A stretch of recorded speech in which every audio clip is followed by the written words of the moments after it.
First story is titled, Am I the a-hole for saying no to my nephew using my late son's college fund instead? My wife and I, 36 female, 37 male, lost our son Ryan 3 years ago when he was 11. Before he was born, my wife's parents gave us a large sum to start up on his college fund, and we've been putting money on the side for years so that he can use it once he went to college. Unfortunately, he never got the chance, and we haven't touched that money since. It's taken time, but with a lot of therapy, we made peace with our loss. We have even started talking about trying to have another baby next year. My sister and her family came to our house Sunday morning, and we were talking about my nephew Steven now being in his last year of high school. It brought up questions about what his plans were after graduating, and he said college, though he's not sure what he wants to study. When my nephew wasn't around, my sister mentioned they have been worrying about how they'll afford college for him. His GPA is average, and he doesn't do any activities outside of his studies, so they say they don't think he'll have much of a chance with scholarship. He'll have to rely on student loans and financial aid. My sister mentioned Ryan's college fund and how it would be a huge help if Steven got that for himself. We were caught off guard and didn't know what to say. With talks about having a baby, we decided we wouldn't touch that money for now and had to tell her no. We explained we weren't sure if we want to use that money for future baby expenses or if maybe that will be our child's college fund to use in the future. My sister became upset and felt it wasn't fair we were keeping this money all for a hypothetical child when my nephew is an actual living person who will benefit from it. She said we won't struggle financially with a new child since we both earn a good income and we can always save more money. Which is true, but there's no guarantee we'll always be making the same income with the state of the world, and at least that money's there now. She kept pushing this to the point where it was becoming an argument. What struck a nerve was when my sister said, "It's not like anyone else is using that money right now."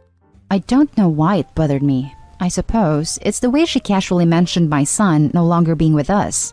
My wife was growing uncomfortable with the whole thing, so I firmly said no, and that's the end of it.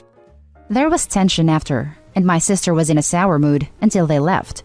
I later received a message from her later on stating how selfish she thinks we are being, and she thought we would help Steven since we claim to love him so much, yet won't help him provide for his future.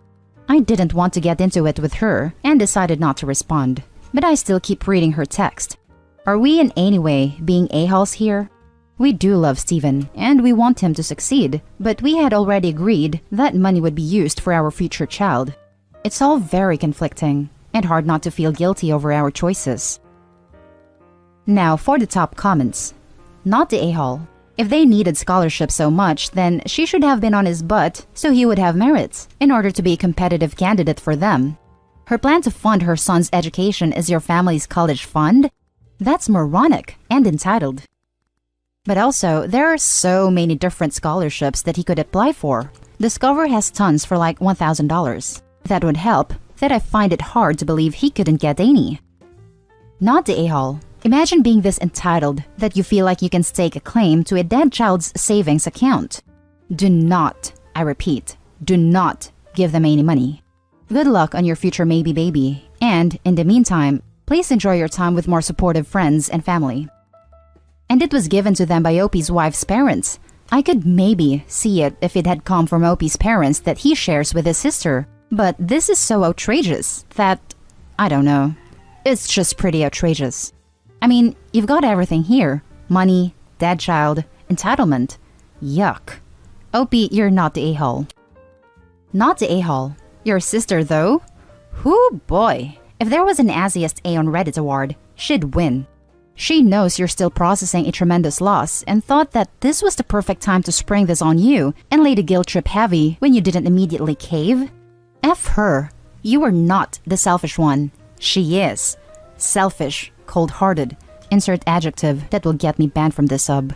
She told you that you must not love your nephew. Otherwise, you'd give him the money. Well, by that logic, she doesn't love her own child. Otherwise, she would have started saving for his education years ago. Now for the next story. Am I the a-hole for refusing to replenish a college trust for my deceased husband's affair child?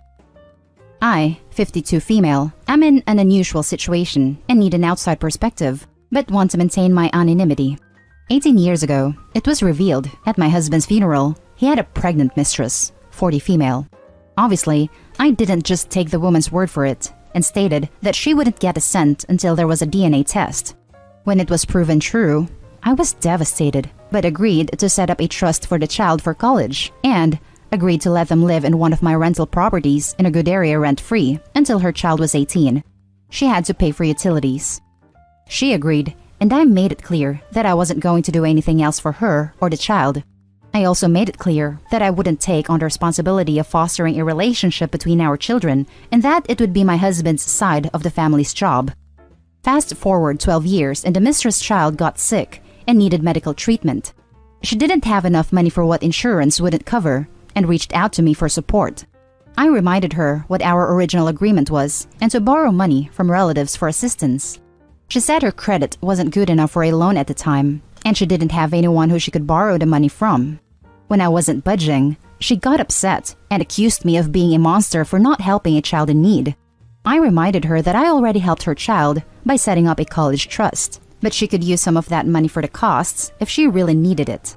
She agreed and her child pulled through. Now that the child is 18 and intending to go to college in the fall of 2021, the mistress reached out to me about the trust and was upset when she found out that the amount was much less than what was originally agreed upon. I reminded her it was less because some of the money was used for the medical bills and that I never said I would put the money back in. I also informed her that I was going to start charging her rent the following year and she would need to pay or move out. I didn't care that she was upset because I was always straightforward about the situation. But now my mother-in-law and sister-in-law are starting to say that it's unfair to the child. I don't see it that way because the mistress had at least 6 more years to figure something out. So, am I the a-hole? Edit. Thank you so much for giving out your opinions and advice so far. However, I do see some reoccurring comments and questions, so I wanted to give more info just in case it changes your stance. 1. I am an American, and I live in the United States. 2. My husband and I were in our 30s, and he died in an accident, so there was no will. We were strong middle class but not rich. My husband had a life insurance policy that named me as the primary beneficiary and then our children, a house that wasn't paid off yet, $20,000 worth of his own savings, and 2 cars that was both in our names but also wasn't paid off at the time of his death. His mistress could have sued, but it wouldn't have been much. 3. The rental property that I let her stay in was an inheritance from my side of the family that was solely in my name, so my husband had no legal ownership of at the time of his death. 4. My mother-in-law and sister-in-law don't know the full details, but they know I have enough money to the point where I could pay for the mistress' child to go to a decent 4-year school and not miss it, even during this pandemic. They, on the other hand, can't. Edit 2. Also forgot to mention that because my husband died in an accident, that I got some money for that too. Now for the top comments. Not the a-hole. Blows my mind how much family members love to say it's unfair when they're not willing to lift a finger to help. Every time anyone mentions it to you from now on, you're more related to her than I am. You pay. Literally, just repeat yourself. Expected to pay for the mistress' kids' college. Unbelievable. The mistress had a deal with you where you allowed her to live rent-free in a property for 18 years while she only had to pay for utilities, and agreed to put money in a trust only once, and you didn't give her agreement to replenish it if she, by any chance, need to use that money. She probably got more money than she would have gotten if she had went after his estate at the time of his death. If they're so keen on supporting the affair child through college, they should not expect you to.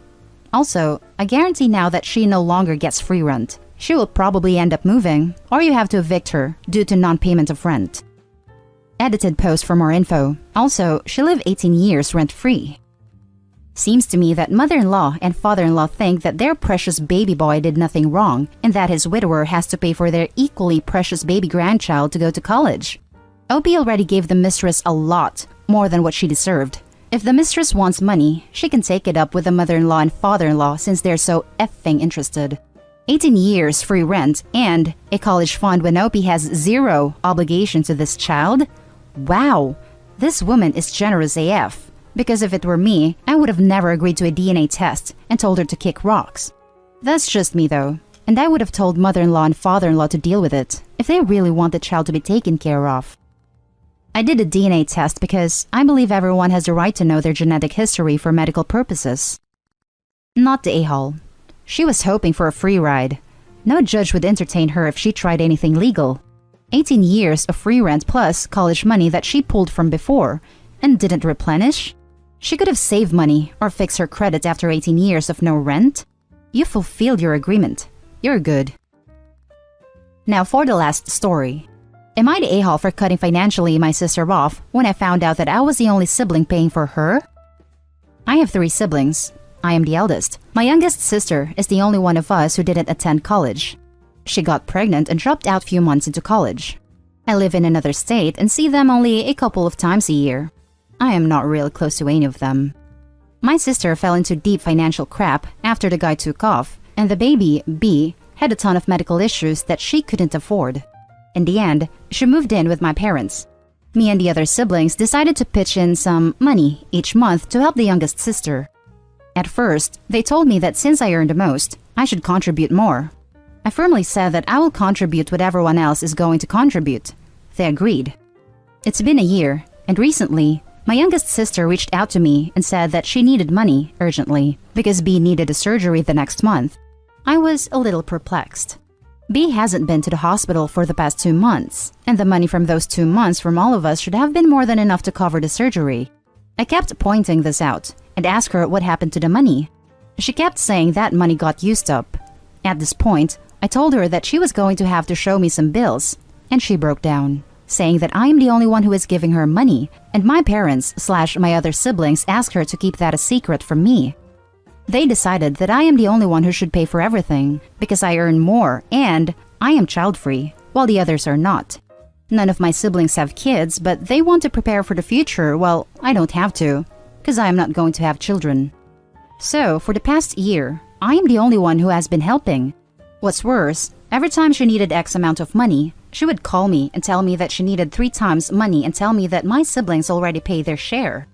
I was so pissed off when she confessed. I immediately hung up on her and refused to talk to any of them after that. This literally happened a few days ago. I haven't sent any money this month or for the surgery. Everyone obviously thinks I am the a-hole. I told my siblings that until they match what I have paid last year, they aren't going to see another cent from me. My siblings told me that they cannot afford that much right now and begged me to continue paying or, at the very least, pay for another year so everyone can figure something else out. I refused to. Am I the a-hole here? Now for the top comments. Not the a-hole. There are resources she could apply for. The entire family except for you are the a-hole. Exactly. She expects her siblings and parents to pay for everything. I get that it's hard having a sick child, but she needs to apply for every benefit she can get. To be fair, she may have. I hear medical bills are crazy in some places, and often benefits don't even get you to the poverty line. Not the a-hole. Clearly, they were running a game on you. That's really quite crappy of your family. I understand the baby has medical issues. Maybe that's part of the issue here, but why wouldn't you pay for a nanny so she could go to work? Your whole family is creating an environment of dependency instead of helping your sister grow. One day, your sister won't have a baby to take care of anymore, and she won't have any work experience either. If you give her another $1, let it be for childcare, and let her figure everything else out on her own. It's not Opie's responsibility to pay for a nanny. Not the a-hole. What the hell is wrong with your entire family? This reminds me very much of this AITA thread from the past summer, where one of the non-paying siblings in a similar family, underperforming child gets bankrolled by better-off sibling who is being deceived by their selfish sibling's level of participation, wanted to go tell her brother to pay up after he cut off the money spout. Opie, you are not the a-hole, and nobody will blame you for putting all these people in low to no contact. They're ticks trying to suck your blood. There's no benefit to you. You'll only be weakened and sickened, and they'll keep sucking until you're used up. And that's the end of this video, folks. As always, leave a comment and hit like and subscribe. And if you want more of this content, turn your notification on to get updated on the latest videos. And I'll catch you in the next one. Stay safe.